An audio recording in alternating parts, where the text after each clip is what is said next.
Hello, hello, hello. Hi, everybody. I hope everyone's doing well. Thank you for tuning in to my little chat. I hope you're doing well. I mean, it's April. It has been so busy for me. Last week, I'm sorry I didn't get a video up. I was processing a lot, getting things ready for a funeral, which was on Monday. And Monday was busy. I mean, it's been a while since I have to think about, since 2020, we have lost 8 family members. I lost my mother, my sister, 2 uncles, father-in-law, my daughter's godfather, and my second mother. And it was my second mother's funeral. So, everybody, that was a hard situation.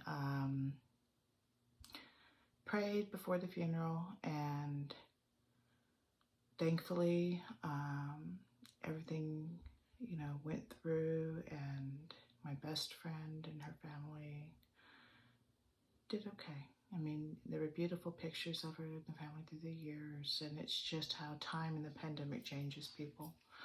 So glad I was able to be there. I had both my daughters and my husband. And I think it was good because my father-in-law died in February, and we still haven't had the life celebration for him. So it's that. I mean, I've been through a bunch of grief.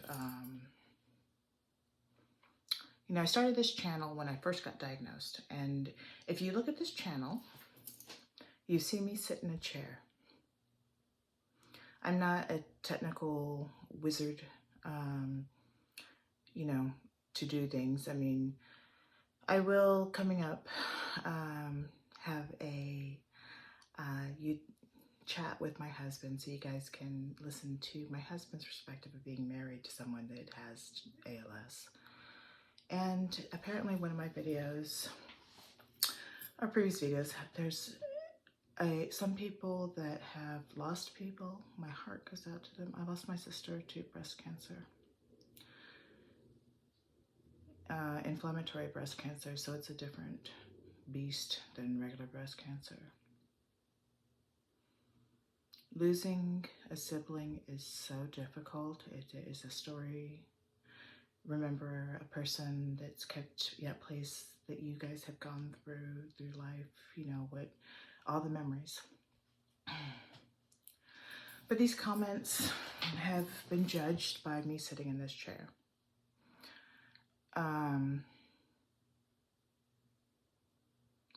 I know that when I started this, when I started going to clinic, people that I went to ALS clinic with are gone. There was a YouTuber that was also a nurse that had the barrel form of ALS, the arms don't raise, and she died rather quickly. And I have seen people progress from when, we had our go-arounds with the ALS Association, and, there's still some people there that are still here, but there's a lot of people that aren't. My Uncle Paul that died, was it 2 years ago? Also had ALS, and my form of it. I'm a C9 or 72 genetic ALS patient, and he died of it. I had another uncle that had it, my Uncle Ken, and he died of it. Their progression and symptoms, about 18 months. I don't know why I'm still here, walking, talking. I got my ALS clinic Friday the 5th of April. And after the Koya clinical trial, the ALS score starts going down, and then it started going up and it's staying stable. So it may be that medicine that helped, and I actually did really well on it. But I know sitting in the space of experiencing this disease, or losing someone to it, but experiencing the disease, and I know that as I'm doing things in just daily life, my fine motor, gross motor is affected. I can't do things the way I used to.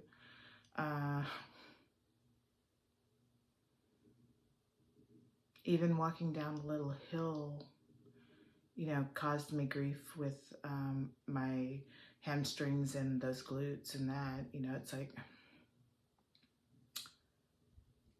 the pain that I've experienced, the loss of function I've experienced isn't reflected in me sitting in this chair. And the people that are having pain and suffering and anger and lashing out, I'm so sorry you're feeling that way, but it's not me. And nothing I can do about it. I hope you feel better. I'm not going to let it affect me. And it's not a reflection of me. That's it. So, did the ALS clinic. My husband fell asleep a little bit during it in the waiting room. So, I was told that, because I asked about the clinical trials, whether, I don't know what the process is and what's going with the COYA, C-O-Y-A, how that is going. I asked if I would be able to be back in it, and they told me I was an off thing because I did so well for it. So it may be an actual treatment for C9orf72. But there's an antisense that was just approved for SOD1, and they said that working on one for C9orf72. If I remain in this state I'm in right now, you know, not at the top functional, but just below, to preserve, they would want me to do the antisense C9orf72 one. So here's hoping it comes out soon. Here's hoping I'll be at that point. There's no guarantee I will, but she said it could cause disease,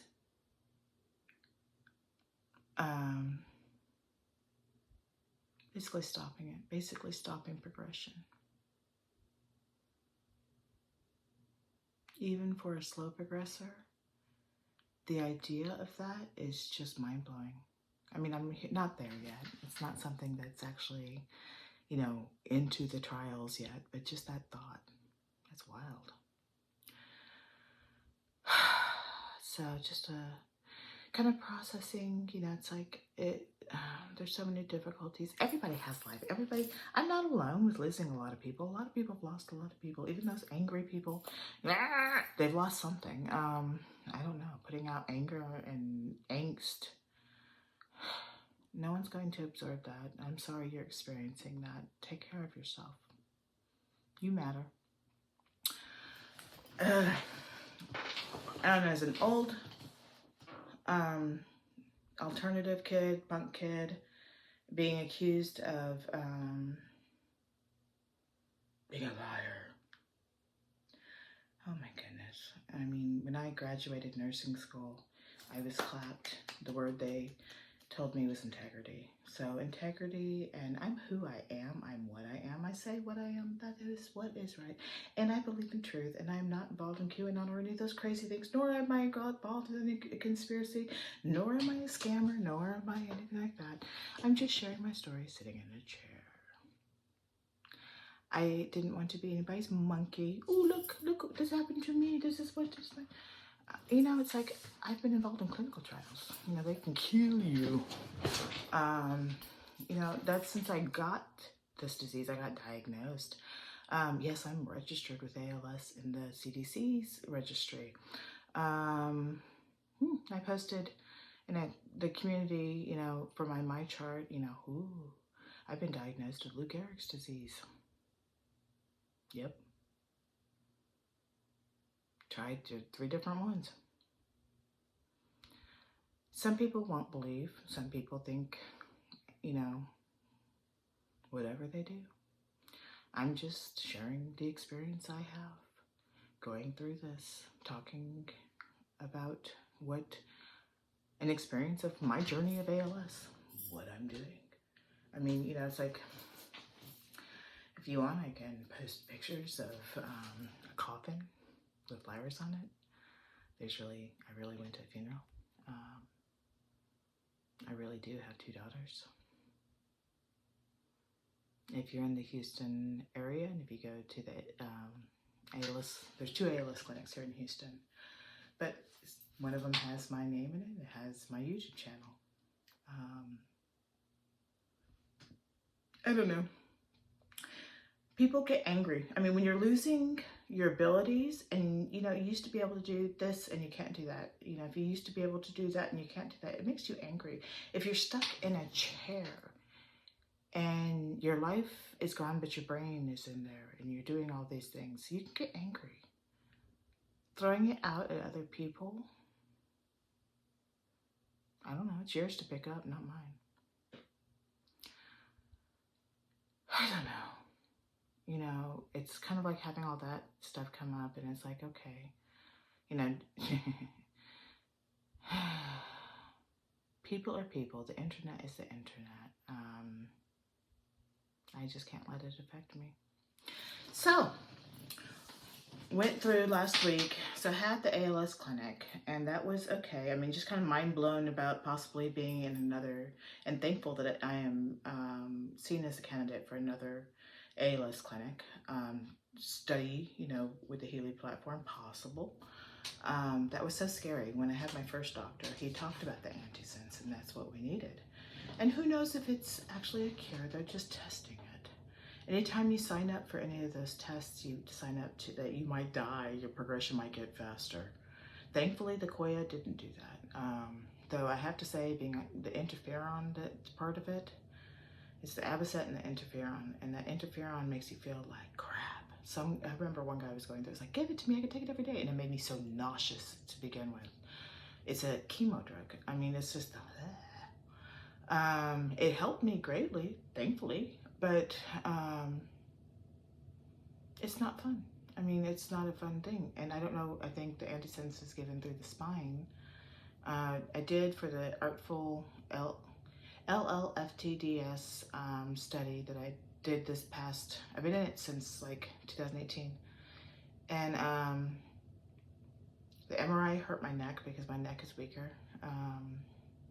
It's like, you know, you're in there and there's like only so much. It's like my neck can only do it so much that my head goes, back of your head, you know.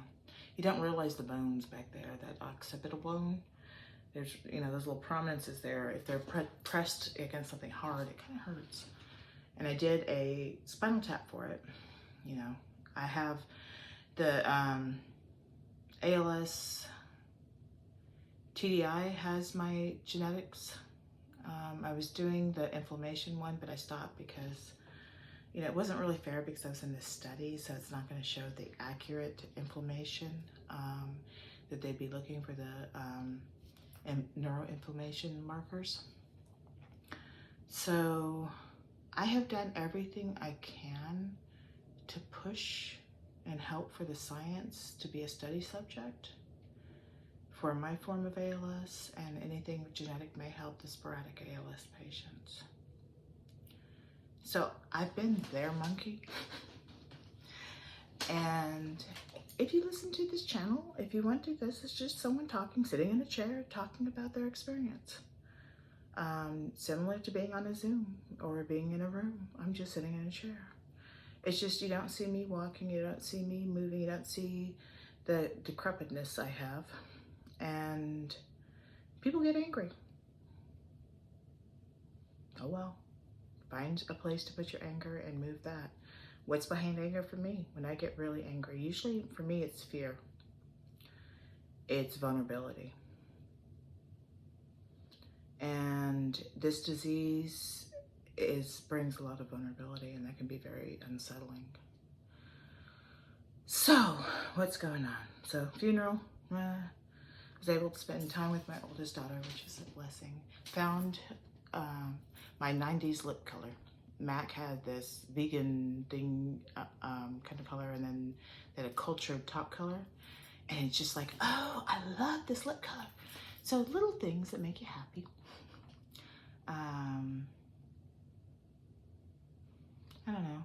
You know, we've closed one chapter, and then realizing that all of my biologics, you know, my parents, even my second mother, and I still have my father or my stepfather, and my mother-in-law, But all of those people that I was there when I was a child are gone. You know, like immediately. I'm thankful I still have an aunt and uncle that are wonderful. The changing of guards, you know, it's kind of like we're young. I mean, I'll be 50 this year. My best friend, 49. You know, she's lost both her parents. I've lost both my parents. It's kind of like, you know, being like the orphan kind of feel. Yeah, it's kind of changing guards. You know, the way my dad is in, he wanted to be in the Arlington, but apparently you have to be a general to be in the Arlington right now. Do you know that? So my dad is in a niche in a wall in the National Cemetery in Houston. And it's kind of neat. Both my best friend's father and now her mother are just over in the next neighborhood, just off. You can see where they are from my dad's grave. It's kind of like just like being in the next neighborhood, just like we were when we were kids.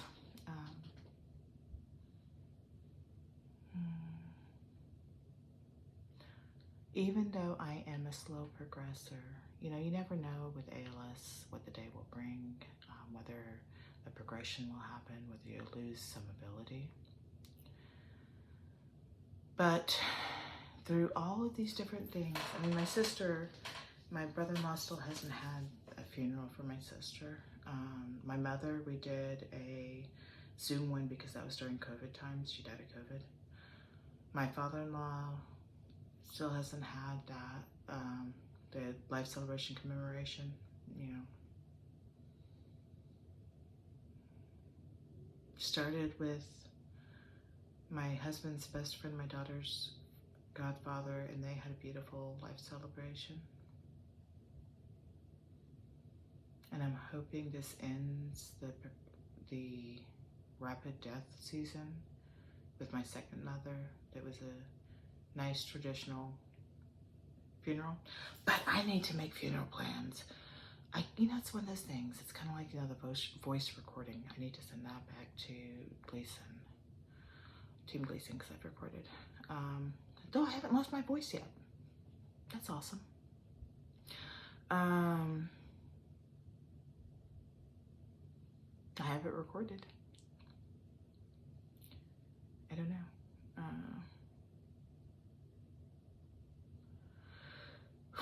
I think about when Steve Gleason was doing his talks. You know, he was talking to different people. I think he was talking to Eddie Vedder from Pearl Jam. And during his things, there are people like, yes, please, Steve, help me, help me, help me. All during this time when he's trying to have an intellectual talk.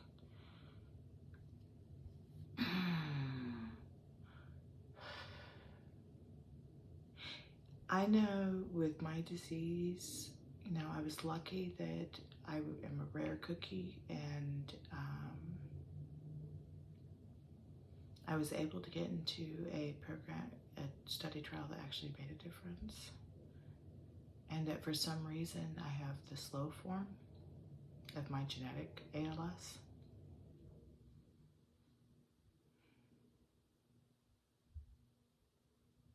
I don't know. I mean, really, you know, when we went through Harvey,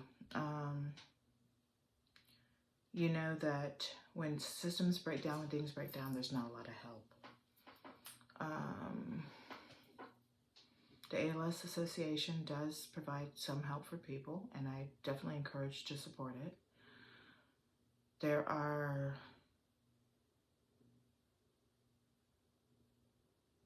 groups that help, like Team Gleason. There's groups, you know, there's so many groups that help. I Am ALS, you know, helps put forth getting the attention needed. ALS is an orphaned disease.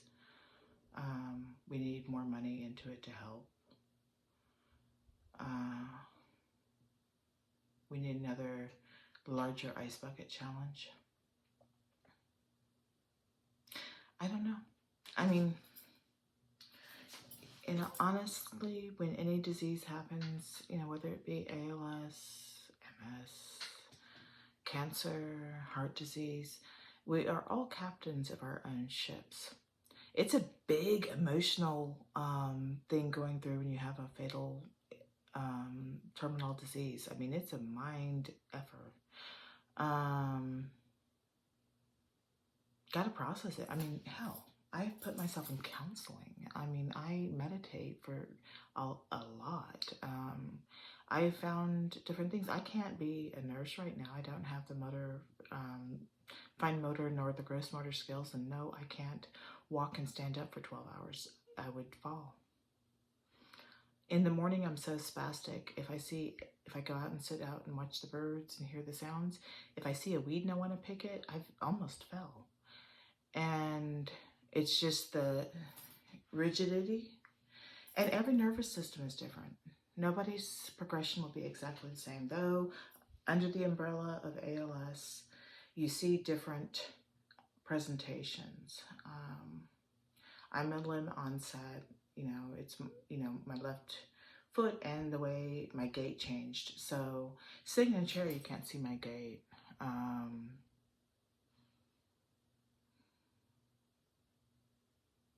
I haven't filmed when my arm is in the spastic thing and it doesn't raise. Though if you look, you can see that this side is a little bit atrophied. If you look, and I didn't do my, lines that I can do, this part of my face has fallen a little bit. And I'm not your monkey. I'm talking about my progression, my disease, my journey. If you want to listen, that's great. If you don't, okay. If you have all the anger, please go get some counseling. Please find some place that you can transform it, understand it, and not go around spewing it. That's kind of ugly. So what's going to be on next? I am going to have my cousin come see and come stay at beautiful flower, beautiful times. It's going to be fun. Just kind of community is important. And community that's not been all surrounded by loss and death. Little one still in the volleyball. Just going through testing, just that preteen to tween, Gen Alpha, her little thing, she's cute. I don't know, it's gonna be fun. It's gonna be fun. I was gonna go see Bad Religion and Social Distortion, because sometimes like that rocking, that music, but there's no seats in it, and I could use my power chair, but doing Metro that and doing it late at night is probably not a great idea. I still need to practice more with it.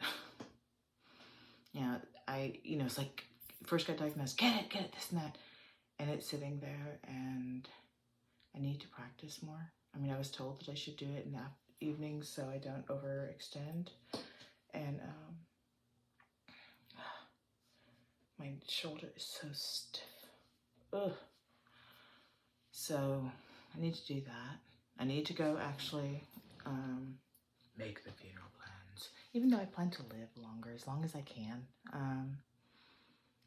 That's kind of, what all you have is the day. All you have is today. Everything changes. Nothing stays the same. When we have people that are lost, it hurts us. We have that hole. And all you can do is have life grow around it. Love is an energy. It isn't destroyed. Love will remain. So I'm going to do that. I did get my Dave Matthews Band ticket for the show that's coming here. I love doing the couch tour. Music, it's like watching Coachella and seeing Sublime with Bradley's son, and then seeing No Doubt and Blur. I mean, really cool, just virtual.